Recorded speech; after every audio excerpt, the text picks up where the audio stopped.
God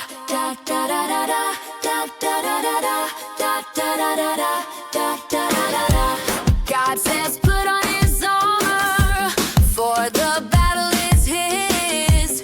There's the helmet of salvation,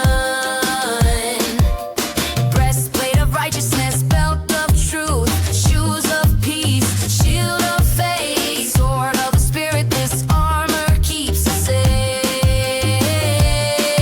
The protection of God while he fights for us. In 2 Chronicles 20, the king and all the people worship God with loud voices. Singers were sent out in front of the army, praising the Lord who made the enemies destroy each other.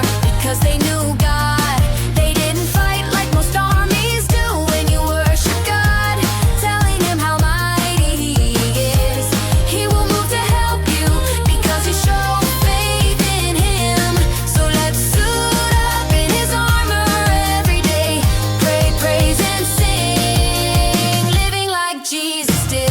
That's worship, and worship is warfare that God will turn into victory. So don't worry, raise your voice today. Worship is warfare. Worship is warfare.